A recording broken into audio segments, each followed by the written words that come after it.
빌립보서 4장 4절부터 7절 말씀. 주 안에서 항상 기뻐하라. 내가 다시 말하노니 기뻐하라. 너희 관용을 모든 사람에게 알게 하라. 주께서 가까우시니라.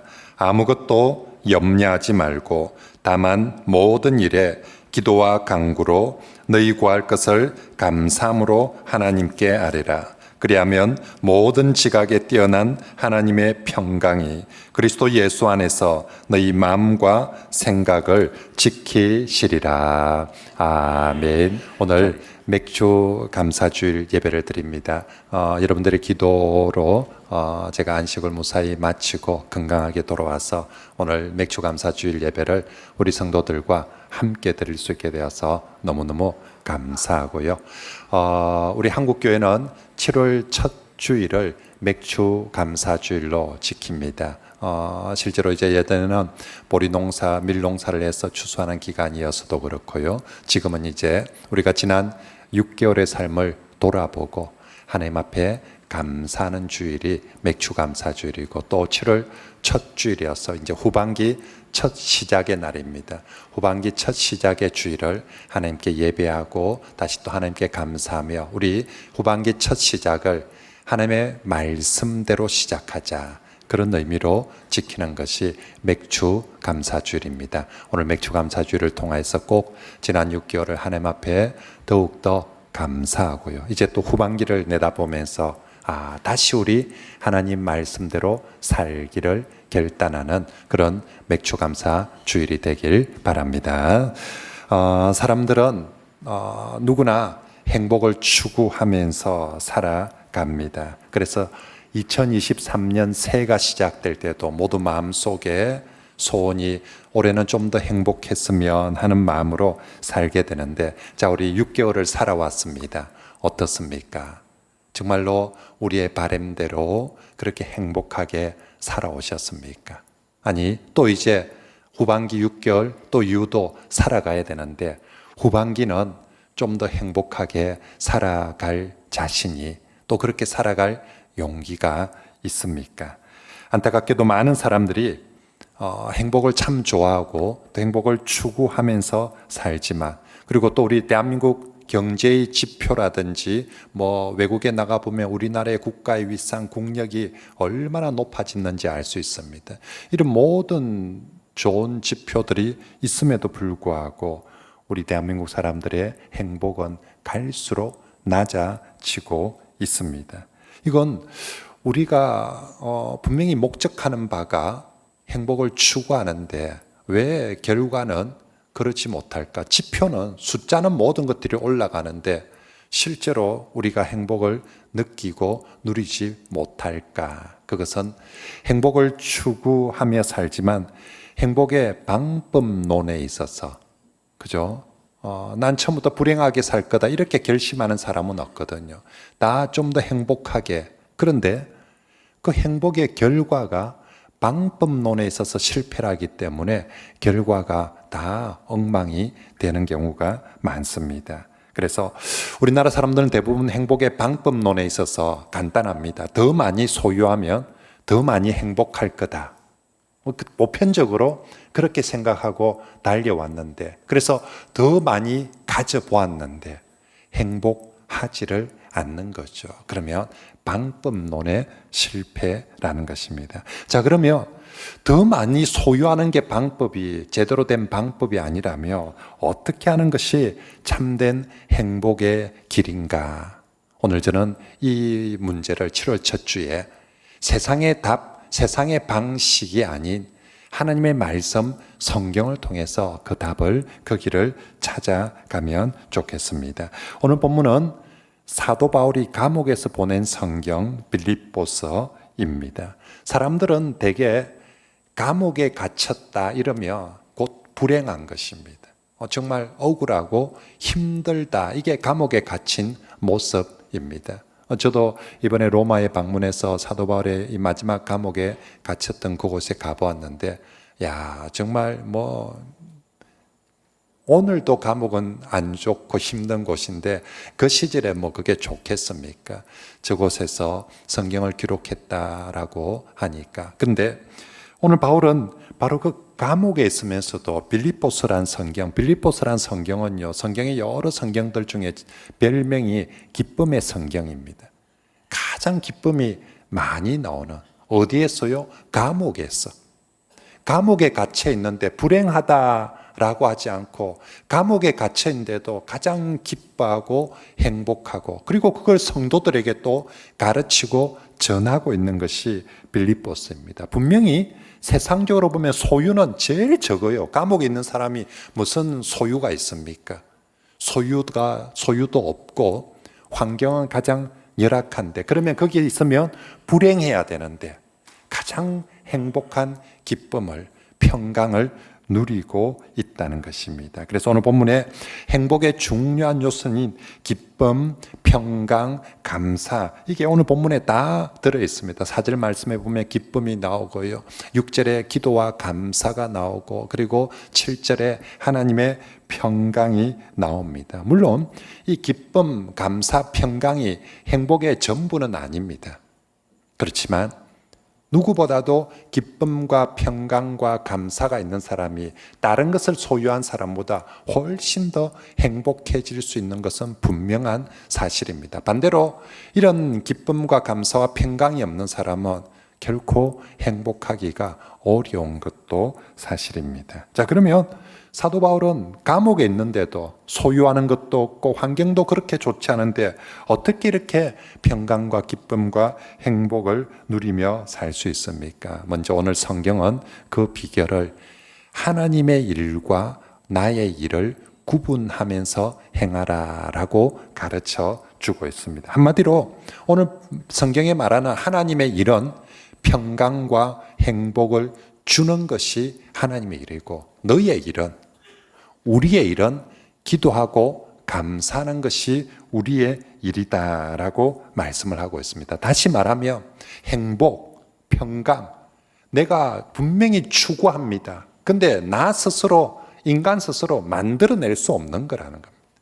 인간 스스로 쟁취해낼 수 있는, 이거 내가 노력해서 내가 만들고 내가 어떻게 하는 그런 것이 아니라는 것입니다. 네가 할 일은 행복을 만들거나 행복을 쟁취하는 것이 아니라 네가 할 일은 기도하고 감사해라. 그러면 행복은 누가 준다고요? 평강은 하나님이 주시는 것이다 라고 말씀하고 있는 것입니다. 그래서 정말로 오늘 성경 말씀 우리에게 분명히 얘기합니다. 우리가 후반기를 살아가면서 좀 더 행복하고 주님의 평강 가운데 살고 싶다. 그러면 너는 네 일 해라. 네가 할 일은 기도하고 감사하는 것. 그러면 하나님께서 하나님의 하실 일을 하겠다. 하나님의 일은 그렇게 기도하고 감사하는 사람에게 평강을 주고 행복을 주는 것이 바로 하나님의 일인 줄 믿습니다. 그래서 6절, 7절 말씀, 이번 주 좀 길지만 요 절을 꼭 외우면 좋겠습니다. 같이 한번 읽어볼까요? 시작. 아무것도 염려하지 말고 오직 모든 일에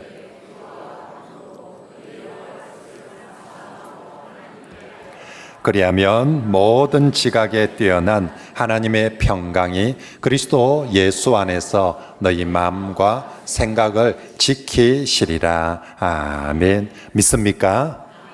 우리가 할 일 기도하고 감사하라. 그러면 하나님은 너희에게 평강을, 행복을 주시겠다는 말씀입니다. 오늘 말씀은 이제 우리에게 우리의 일은 기도와 감사다라는 것을 강조하면서 먼저 우리에게 그거 하기 전에 네가 지금 하고 있는 거 먼저 중지해라. 네가 뭐 하고 있느냐? 염려하는 것. 염려하기를 중지하라고 말씀합니다. 오늘 우리가 읽은 성경은, 하나님 말씀은 우리에게 평강과 행복을 방해하는, 우리의 평강과 행복을 무너뜨리는 무서운 적을 저 바깥에 있는 외부의 적이나 경제의 지표나 아니면 다른 요인들이 아니라 너의 행복, 너의 평강을 무너뜨리는 가장 무서운 적이 염려다라고 그렇게 지적을 하면서 당장 네가 정말 평강을 누리고 행복을 누리고 살기로 한다면 지금 당장 염려부터 중지하라. 그게 6절 첫 구절의 말씀입니다. 그래서 오늘 말씀은 한마디로 넌 이제 정말 네가 평강을 누리며 살기를 원한다며 염려하기를 중지하고 그거 중단하고 대신에 기도하고 감사해라. 그러면 하나님의 평강, 하나님의 행복이 너와 함께 할 것이다 라고 그렇게 말씀하고 있습니다. 사랑하는 성도 여러분, 정말 옛 시절의 사람이나 지금 우리 시대의 사람이나 또 뭐 이쪽 사람이나 동양이나 서양이나 어느 시대 누구에게든지 인간들이 사는 곳에 염려란 것이 없을 수가 없습니다. 염려는요, 누구에게나 밀려오게 마련입니다. 목사라고 해서요, 염려가 안 오고, 장로라고 해서, 성도라고 해서 염려가 안 오고, 걱정이 안 오고, 그런 건 없습니다. 파도가 어디에나 누구에게나 막 밀려가는 것처럼 이 염려, 걱정은 모든 사람들에게 밀려오게 마련입니다. 하지만 그 염려를 붙들고 키워나갈 필요는 없습니다. 염려가 우리에게 밀려오고 찾아올 때 우리가 염려에 집중할 수도 있지만 그 염려를 중단할 수도 있습니다. 그건 우리의 선택의 몫입니다. 오늘 성경은 우리에게 예수 믿음의 염려가 하나도 없어질 것이다라고 말하지 않습니다. 예수를 믿어도 염려거리는 있습니다. 근데 그 염려를 붙들고 사는 사람이 있고 그 염려를 주님께 맡겨버리는, 그걸 중지하고 주님께 맡겨버리는, 주님께 던져버리는 사람이 있는 것이지요. 오늘 성경은 우리에게 정말 너희가 행복하게 살기를 원한다면 먼저 네가 붙들고 네가 하고 있는 그 염려부터 중지하고 대신 그럼 뭐 할까요? 기도하라고, 감사하면서 기도하라고 우리에게 말씀하고 있습니다. 사랑하는 성도 여러분, 정말로 염려 붙들고 염려 키워가지고는 절대로 제대로 살 수 없습니다. 염려를 중지해라. 염려를 중지해라. 염려를 중지하고 그리고 대신 기도를 붙들라는 말씀을 꼭 마음에 새기시기 바랍니다. 많은 사람들이 안타깝게도 오늘 성경과는 정반대로 하는 경우가 많습니다. 하지 말라는 염려는 정말 열심히 하고 하라는 기도는 죽으라고 안 하고, 우리 옛날에 어릴 때 어른들이 우리 나무랄 때 공부 안 하고 나무랄 때 항상 그렇게 말하죠. 이 문디 손들이, 왜 접두사가 항상 이게 붙는지 모르지만 아무튼 이 문디 손들이 그 다음 표현 뭐랍니까? 하라는 공부는 안 하고 하지 말라는 집만 골라서 한다라고 제가 늘 듣던 욕 중에 하나입니다. 그죠? 예, 뭐 저만 그런 거 아니겠지. 그죠? 하라는 공부는 안 하고 하지 말라는 집만 골라서 한다. 근데 오늘 성경 말씀 보니까 딱 성도가 그래. 하라는 기도는 안 하고 하지 말라는 염려만 골라서 한다. 아니, 그래 놓고 어떻게 평강을 누리고 행복할 수 있겠냐는 거죠. 그래서 성도 여러분, 오늘 우리 성경 말씀 듣고 이제 하지 말라는 염려는 하지 말고 하라는 기도 좀 하는, 우리 후반기 시작하면서 어떻게 살 것인가, 새로 우리 전반기를 돌아보면서 야, 이 전반기에 내가 산 것 중에 이게 좀 아쉬운데 후반기에는 좀 이렇게 살아야 되겠다. 그 중에 1번이 하라는 기도 하면서 사는 그런 저와 여러분들이 되시길 바랍니다. 염려는, 하지 말라는 염려는 아무리 열심히 새벽부터 밤늦게까지 잠도 못 자고 염려를 아무리 하고 있어도 해결되는 것도 없고 내 몸만 마음만 상합니다. 하지만 하라는 기도하면 하나님께서 반드시 문제도 해결해 주고 우리에게 은혜도 주시고 평강도 주시고 행복도 더하여 주실 줄 믿습니다. 하나님이 하라는 것 하며 무조건 되게 될 줄 믿습니다. 그래서 후반기 우리 어떻게 이제 7월 첫 주인데 후반기 어떻게 살까? 예, 하라는 기도합시다. 다시 새벽 기도하십시다. 그죠? 늘 해마다 연초에 좀 하다가 또 식어버리는데 후반기 시작하면서 새벽기도 다시 하자. 난 도저히 새벽은 힘들다. 예, 저녁 기도해도 됩니다. 매일 교회에 오셔서 밤에 기도, 언제든지 우리 교회는 열려 있으니까 밤에 기도하러 오셔도 되고요. 오후에 오셔도 되고.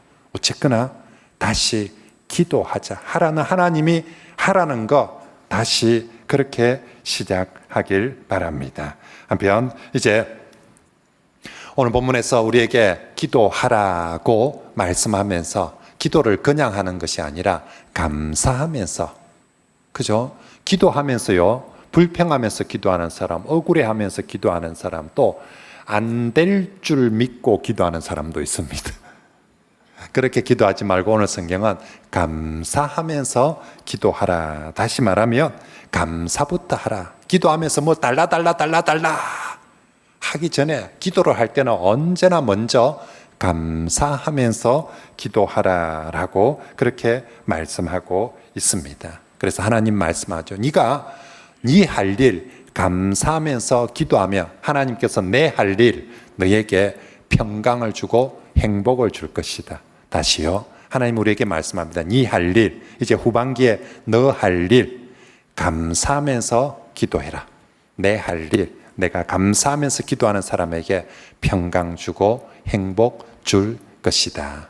자, 그러면 어떤 감사부터 할까요? 많은 감사가 있지만 먼저 하나님의 구원하심에 감사하면서 기도하시길 바랍니다. 여러분, 정말 하나님께서 우리를 행하신 그 구원의 은혜, 그 구원은 우리가 감사할 때마다 가장 중요하게, 가장 우선해서 잊어버리지 말고 해야 되는 감사입니다. 하나님께서 우리를 위해서 독생자 예수 그리스도를 보내어 주심을 잊지 말고 감사합시다. 그 예수님께서 우리 죄를 대속하기 위해서 십자가 지심을 잊지 말고 감사합시다. 성령님을 우리에게 보내어 주셔서 예수님을 믿게 해주시고 이렇게 좋은 교회에서 신앙생활하게 해주신 그 은혜, 그 구원을 잊지 말고 감사하시길 바랍니다. 여러분, 우리 성도들이 이 구원의 감격, 구원의 감사만 잊지 말고 감사해도요, 절대로 불행할 수 없습니다. 얼마든지 행복할 수 있습니다. 많이 가지지 않아도 이 구원의 감사만 잊지 않아도. 사도 바울이 빌립보서 말고 또 감옥에서, 그 감옥에 쓴 성경이 에베소서란 성경입니다.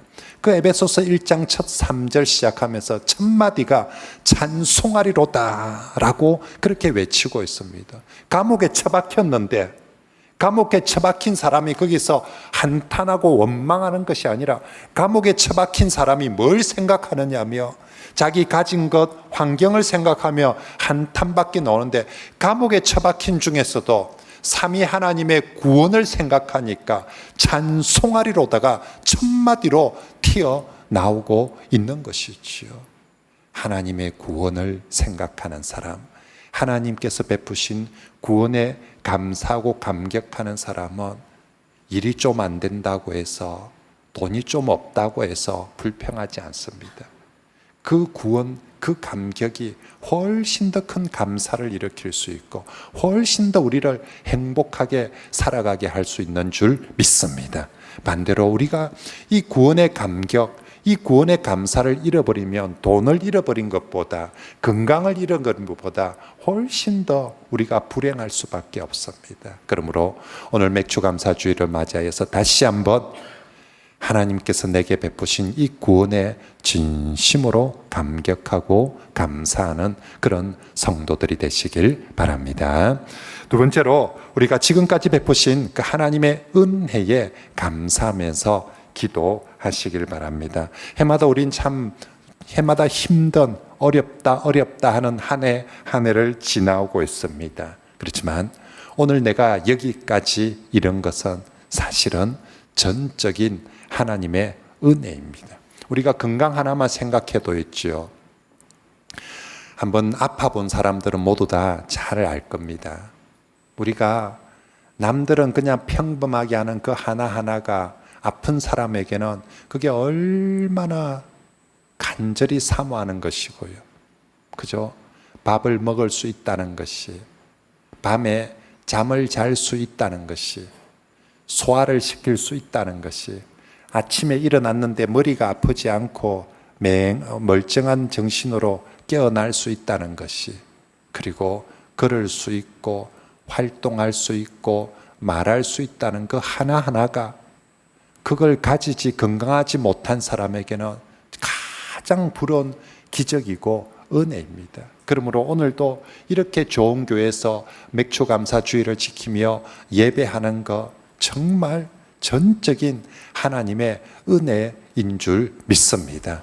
저도 뭐 이래저래 몸이 아파 보니까 이게 사실은 참 신경이 많이 쓰이더라고요. 보니까 뭐 어느 날 또 가슴이 뜨끔거리며 또 이거 왜 이랬나 싶고, 또 그러다가 또 어떤 날은 또 괜찮고, 괜찮으면 또 왜 괜찮은지 뭐 사도 모르고 저도 잘 모르겠고, 그래서 정말 그냥 진짜 오늘도 눈을 떠서 그냥 멀쩡한 머리로 또 마음으로 이렇게 건강한 모습으로 서 있는 게, 이게 정말 기적 같은 은혜입니다. 교회도 마찬가지입니다. 여러분, 제가 이번에 쭉 여러 교회들 다니면서 예배 드려봤는데 전 세계에 우리 교회만큼 좋은 교회가 없어요.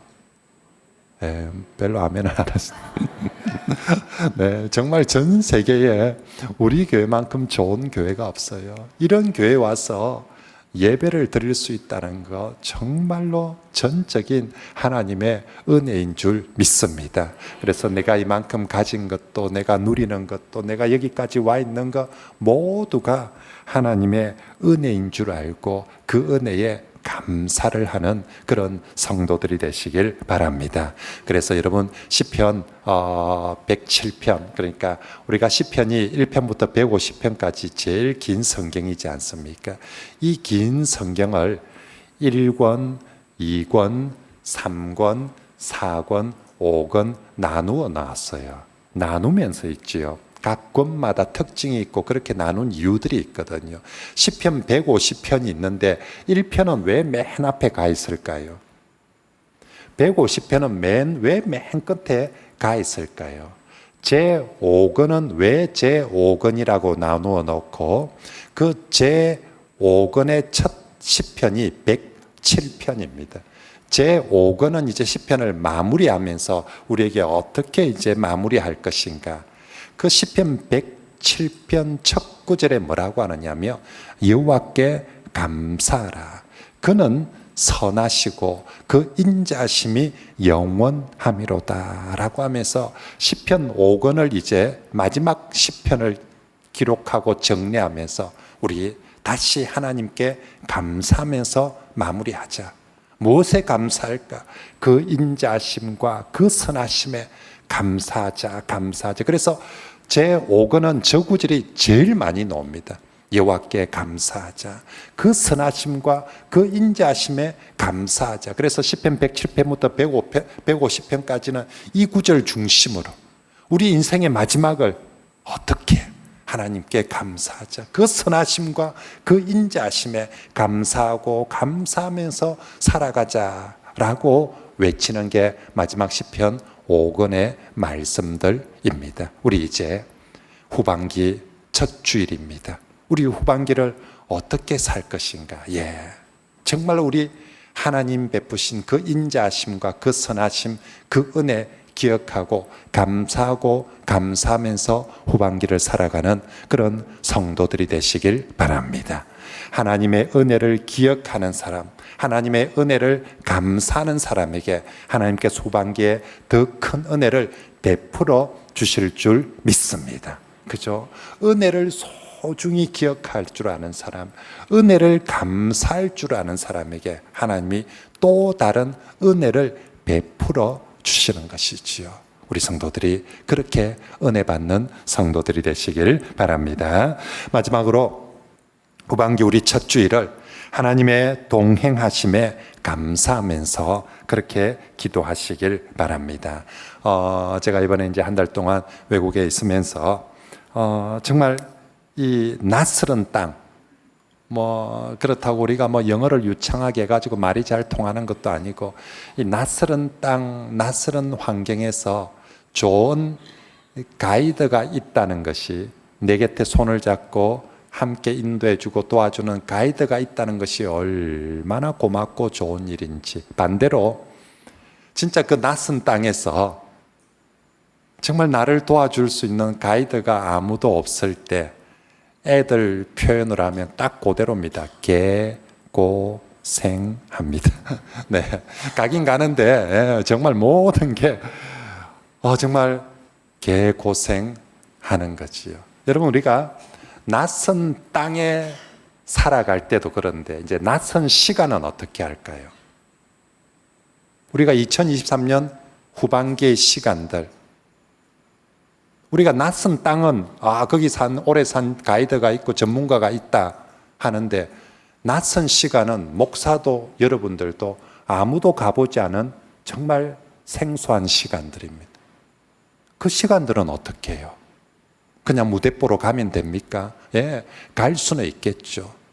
그러면 또 행복하기가 어렵습니다. 거기서 또 어쩌면 개고생할 수 있습니다. 내 마음대로, 내 고집대로, 내 혼자 살아가면. 그런데 그곳에 낯선 그 시간, 앞으로 우리에게 주어진 그 남은 낯선 시간에도 내게 정말 좋은 가이드가 있다며, 내게 정말 좋은 목자가 있다며, 그분의 손을 잡고 간다며 우린 훨씬 더 행복하고 안전하고 기쁘게 갈 수 있을 것입니다. 우리 주 예수님께서 약속해 주십니다. 내가 너 인생에 네가 가보지 않은 시간에 대해서 내가 너의 가이드가 되어 줄게. 내가 너의 목자가 되어 줄게. 내가 너의 동행자가 되어 줄게라고 우리 주님께서 약속하십니다. 여러분, 제가 외국에 나가는데 전화해서 그 집사님이 그분이 제게 공항에 나와 주겠습니다. 목사님, 제가 시간 내서 마중하겠습니다. 제가 가이드 해주겠습니다. 안내해 주겠습니다. 그 전화 한 통이, 그 약속 하나가 얼마나 고마운지 압니까? 그 약속 하나 믿고 그 공항에 떨어지는 거예요. 정말, 그래서 제일 먼저 공항에 가서 전화하고 찾는 게 그 약속 찾는 거예요. 누가 내게 낯선 땅에 낯선 길에 누가 내가 가이드 해주겠습니다. 이 한마디 약속이 얼마나 고맙고 얼마나 귀한지 얼마나 좋은지 모릅니다. 그런데 어떤 한 사람이 아닌 우리 주 예수님께서 우리에게 약속해 주시는 거죠. 내가 너 인생에 네가 가보지 않은 낯선 시간에 내가 너의 가이드가 되어주겠다라고, 내가 너의 목자가 되어주겠다라고 주님께서 직접 전화를, 내가 먼저 전화한 것도 아닌데 주님이 원이라니 새 길 가야 되지, 2023년 또 새 길을 가야 되지, 내가 그 길에 내가 목자가 되어줄게, 내가 동행자가 되어줄게 라고 우리 주님께서 친히 약속해 주십니다. 그러므로 여러분, 그 주님의 동행하심에 그 약속을 뿌리치지 마시고요, 부디 주님의 동행하심에 이제 감사하면서 주님과 즐거이 2023년 후반기를 동행하는 그런 성도들이 되시길 바랍니다. 사람들이 물어봅니다. 니 어찌 그 갈래라고. 제게도 목사님 거기는 어찌 가서 어찌합니까? 한마디면 됩니다. 예, 거기 제 마중 나오기로 하신 분이 있습니다. 저 가이드 해주신 분이 약속하신 분이 있습니다. 아, 그래요. 다행이네요. 잘 됐네요. 좋겠네요. 끝입니다. 저는 그 길이 뭐 어떻게 될지 모르는데 저를 가이드 해주시겠다는 분이 있습니다. 이거 하나로 주변의 모든 사람들에게 제가 제일 부러운 사람이 되는 거죠. 우리 주님께서 우리 후반기에 약속해 주십니다. 주님의 약속의 말씀입니다. 두려워하지 말라. 내가 너와 함께함이라. 놀라지 말라. 나는 내 하나님이 됨이라. 내가 너를 굳세게 하리라. 참으로 내가 너를 도와주리라.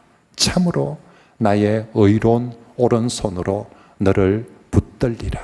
우리 주님이 약속하십니다. 우리 후반기 이 주님의 약속의 말씀 다시 한번 힘차게 같이 읽고 우리 귀에 우리 마음에 새기고 갑시다. 우리 이사야 41장 10절 말씀 같이 읽어봅시다. 시작. 두려워하지 말라. 내가 너와 함께함이라. 놀라지 말라. 나는 내 하나님이 됨이니라. 내가 너를 굳세게 하리라. 참으로 너를 도와주리라. 참으로 나의 의로운 오른손으로 너를 붙들리라. 아멘. 주님의 약속을 믿습니까? 저는 낯선 땅에서 걸려온 전화 한 통도 믿고 갔습니다. 그 약속 하나 믿고.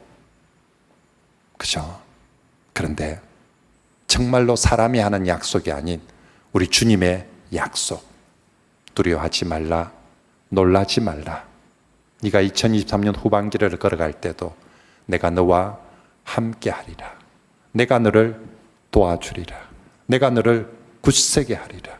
나의 의로운 오른손으로 너를 붙들리라. 그러므로 여러분, 무슨 일이 일어날지 모릅니다. 하지만 우리 곁에 가장 좋은 동행자, 목자, 예수 그리스도, 그분이 계심을 믿으시고 이제 그분의 손을 잡고, 그게 무슨 땅이든 어떤 시간이든 어떤 환경이든 예수 그리스도 그분의 손을 잡고 함께 걸으시길 바랍니다. 주님과 함께 동행하며 어느 길을 간다 할지라도 반드시 주님께서 우리를 푸른 초장, 쉴만한 물가로 행복의 길로 인도해 주실 줄 믿습니다. 자, 우리가 주님과 손잡고 가면서 우리가 할 일은 뭐라고요? 기도하고 감사합시다.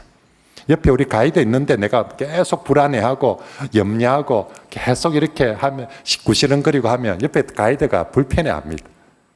그냥 저는 가이드한테 다 맡기고 어디로 가는지 뭘 하는지 그냥 맡기고 가면 제일 좋은 길로 안내해 주더라고요, 보니까. 그죠? 우리 주님과 동행하면서 우리가 할 일 기도하고 감사하자. 그러면 우리의 목자, 가이드 되신 주님께서 우리를 평강으로 행복으로 반드시 인도해 주실 줄 믿습니다.